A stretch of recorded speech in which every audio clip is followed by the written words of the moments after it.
Shalom sidang jemaat yang diberkati oleh Tuhan. Bertemu kembali dalam renungan harian pada hari ini. Mari kita tetap semangat dan tetap tekun di dalam mengikutinya. Dan saat ini kita mau memuji Tuhan, kita mau sembah Tuhan, kita katakan Yesus kami puja. Yesus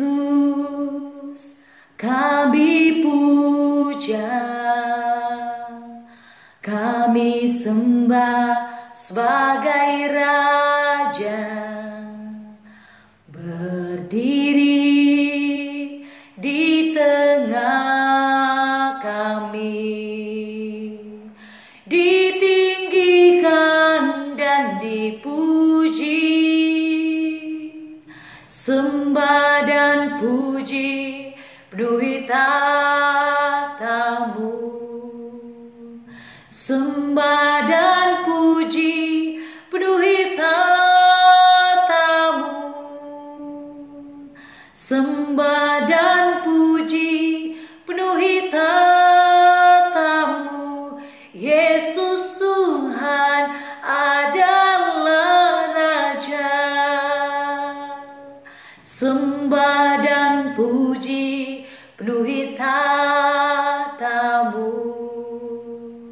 Sembah dan puji penuhi tatamu.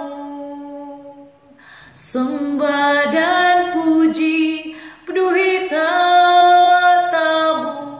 Yesus Tuhan adalah Raja. Puji Tuhan, saat ini kita mau mendengarkan firman Tuhan. Kita membuka Alkitab kita di dalam Bilangan pasal 6 ayat 13 sampai ayat yang ke-27. Saya akan membacakan bagi kita semua. Dan inilah hukum tentang seorang najir. Apabila waktu kenajirannya genap, ia harus dibawa ke pintu kemah pertemuan. Dan ia harus mempersembahkan sebagai persembahannya kepada Tuhan seekor domba jantan berumur setahun yang tidak bercela untuk korban bakaran, dan seekor domba betina berumur setahun yang tidak bercela untuk korban penghapus dosa, dan seekor domba jantan yang tidak bercela untuk korban keselamatan. Juga sebakul roti yang tidak beragi, yakni roti bundar dari tepung yang terbaik yang diolah dengan minyak, dan roti tipis yang tidak beragi diolesi dengan minyak, serta dengan korban sajian dan korban-korban curahannya. Lalu haruslah imam membawa semuanya itu ke hadapan Tuhan dan mengolah korban penghapus dosa dan korban bakarannya. Domba jantan itu haruslah diolahnya sebagai korban keselamatan bagi Tuhan, beserta sebakul roti yang tidak beragi itu. Juga haruslah imam mengolah korban sajian dan korban curahannya. Maka haruslah orang najir itu mencukur rambut kenajirannya di depan pintu kemah pertemuan, lalu mengambil rambut kenajirannya itu dan melemparkannya ke dalam api yang dibawa korban keselamatan. Imam haruslah mengambil paha depan domba jantan itu sesudah dimasak, dan satu roti bundar yang tidak beragi dari dalam bakul dengan satu roti yang tipis yang tidak beragi, lalu meletakkannya ke atas telapak tangan orang najir itu setelah orang itu mencukur rambut kenajirannya. Kemudian haruslah imam mengunjukkan semuanya itu ke hadapan Tuhan sebagai persembahan unjukan. Semuanya itu menjadi bagian kudus bagi imam, beserta dada persembahan unjukan dan beserta paha persembahan khusus. Sesudah itu barulah boleh orang najir itu minum anggur. Itulah hukum tentang orang najir yang menajarkan persembahannya kepada Tuhan berdasarkan kenajirannya. Belum dihitung apa yang ia mampu mempersembahkan di samping itu, sesuai dengan bunyi najar yang diikrarkannya.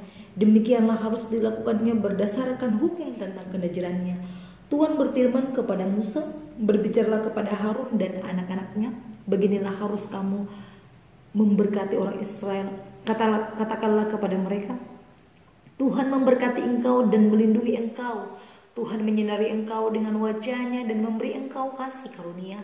Tuhan menghadapkan wajahnya kepadamu dan memberi engkau damai sejahtera.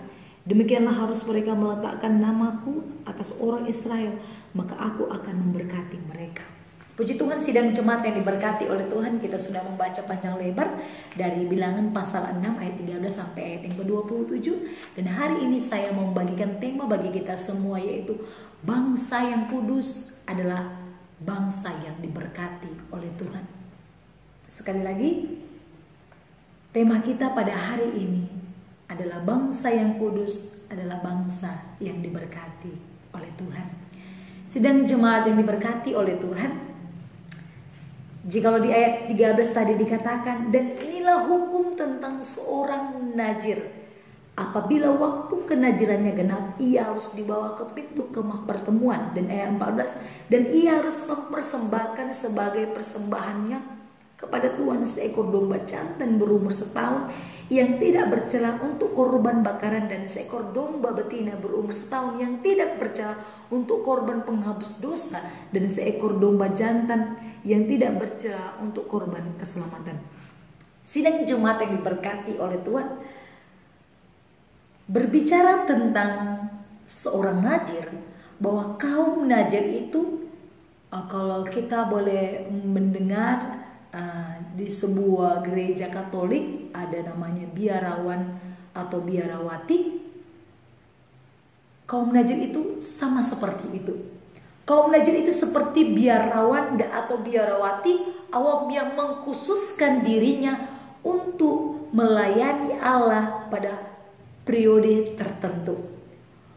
Hukum kenaziran ini tepat untuk menjadi pembanding bagaimana umat dalam mempersiapkan diri untuk berperang sebagai pasukan Allah perlu mengkhususkan diri mereka dalam peperangan kudus ini. Artinya bahwa kaum nazir atau orang nazir perlu mengkhususkan dirinya untuk melayani Allah pada hal-hal tertentu. Sidang jemaat yang diberkati oleh Tuhan, kaum nazir dengan peraturan yang sangat ketat melambangkan panggilan Tuhan kepada umatnya untuk menjadi bangsa yang kudus. Melambangkan suatu kekudusan Allah, bahwa ketika kaum nazir dengan peraturan yang sangat ketat, itu melambangkan bahwa panggilan Tuhan itu adalah panggilan yang kudus untuk menjadi bangsa yang kudus. Jadi sidang jemaat yang diberkati oleh Tuhan, sesuai dengan tema kita pada hari ini, yaitu bangsa yang kudus adalah bangsa yang diberkati oleh Tuhan. Jikalau bangsa kita adalah bangsa yang benar-benar takut Tuhan, maka berkat Tuhan juga akan melimpah di tengah-tengah bangsa kita. Jika bangsa kita adalah bangsa yang senantiasa berserah kepada Tuhan, bangsa yang kudus, yang takut Tuhan, maka Tuhan akan mencurahkan berkat-Nya bagi kita. Sidang jemaat yang diberkati oleh Tuhan, jikalau kita bandingkan dari pasal 5 ayat 2 sampai ayat 3, peraturan kenajisan yang diberlakukan kepada umatnya pada umumnya dengan pasal kita bandingkan dengan pasal 6 ayat 9 sampai 12 yang merupakan peraturan kenajisan pada kaum nazir yang jauh lebih ketat lagi. Kalau saja umat Israel dengan serius mengkhususkan dirinya sebagai nazir Allah dalam mempersiapkan diri sebagai pasukan Allah, dan kemudian kasus akan pada zaman Yosua tidak akan terjadi jikalau kita boleh melihat dan membaca di kitab Yosua pasal 7. Sidang jemaat yang diberkati oleh Tuhan, bagian ini ditutup dengan doa berkat Harun dan putra-putranya selaku imam besar kepada Israel umatnya. Jikalau kita melihat di ayat yang ke-22 sampai ayat yang ke-26 dan kemudian ayat yang ke-27, ada ucapan berkat, yaitu Tuhan berfirman kepada Musa supaya Harun dan anak-anaknya boleh mengucapkan doa berkat tersebut kepada umat Israel. Jadi umat yang kudus akan diberkati oleh Tuhan. Bangsa Israel kita tahu adalah bangsa pilihan Allah, bangsa yang diberkati oleh Tuhan. Sehingga ketika mereka berbuat salah, Tuhan selalu tegur mereka. Tuhan selalu ingatkan mereka supaya mereka tetap kudus dan tidak boleh ada Allah yang lain selain daripada Allah juru selamat kita.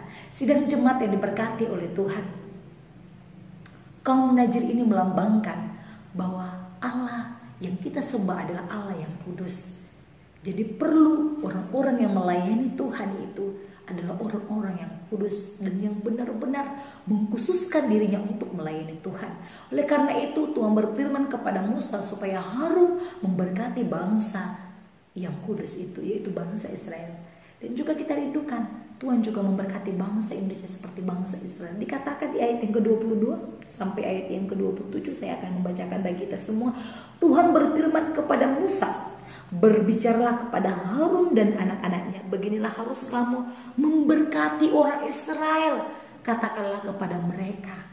Mungkin ini sangat sering kita dengarkan ketika doa penutup, waktu penutupan ibadah, dikatakan Tuhan memberkati engkau dan melindungi engkau. Itu doa yang pertama yang boleh diberikan kepada bangsa Israel, yang disampaikan oleh, yang dikumandangkan oleh Harun dan anak-anaknya. Tuhan memberkati engkau dan melindungi engkau. Kemudian di ayat yang ke-25, Tuhan menyinari engkau dengan wajahnya dan memberi engkau kasih karunia. Itulah berkat yang Tuhan berikan bagi bangsa yang kudus yang diberkati oleh Tuhan. Kemudian Tuhan menghadapkan wajahnya kepadamu dan memberi engkau damai sejahtera.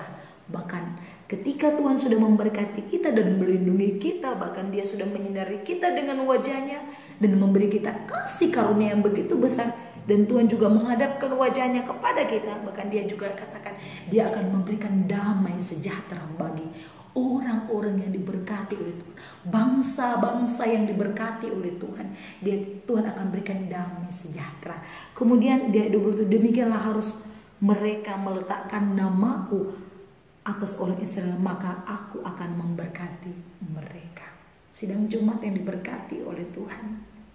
Jikalau di dalam bangsa kita ada Tuhan di atas segalanya, maka Tuhan akan memberkati bangsa kita. Secara khusus bangsa Indonesia. Mari kita berdoa untuk bangsa Indonesia, supaya bangsa Indonesia adalah bangsa yang diberkati oleh Tuhan. Kita doakan pemimpin-pemimpin yang ada di dalamnya. Kita doakan supaya setiap lidah mengaku bahwa Yesus adalah Tuhan dan Juru Selamat. Puji Tuhan, sampai di sini firman Tuhan. Saya percaya kita semua diberkati. Mari kita berdoa. Terima kasih Bapa yang baik, Bapa dalam surga, kami sudah selesai mendengarkan firman Tuhan yang sungguh luar biasa. Mengajarkan kami bahwa bangsa yang kudus adalah bangsa yang diberkati oleh Tuhan. Kami percaya bangsa Indonesia adalah bangsa yang kudus. Engkau akan memberkati dan menyinari wajah-Mu dan memberi kasih karunia dan melindungi dan memberikan damai sejahtera. Terima kasih Tuhan, menyatakan firman-Mu di dalam hati kami. Dalam nama Yesus kami sudah berdoa. Haleluya. Amin. Shalom. Tuhan Yesus memberkati. Yesus kami puja, kami sembah sebagai Raja, berdiri di tengah kami, ditinggikan dan dipuji, sembah dan puji luhi tatamu, sembah dan puji luhi tatamu, sembah dan puji luhi tatamu. Yesus Tuhan adalah Raja. Engkau yang bertata, Yesus Raja segala raja. Sembah dan puji luhi tatamu, sembah dan puji luhi tatamu, sembah dan puji luhi tatamu. Mari Tuhan bertatalah di sini, mari Tuhan bertatalah di sini. Yesus Tuhan, Engkau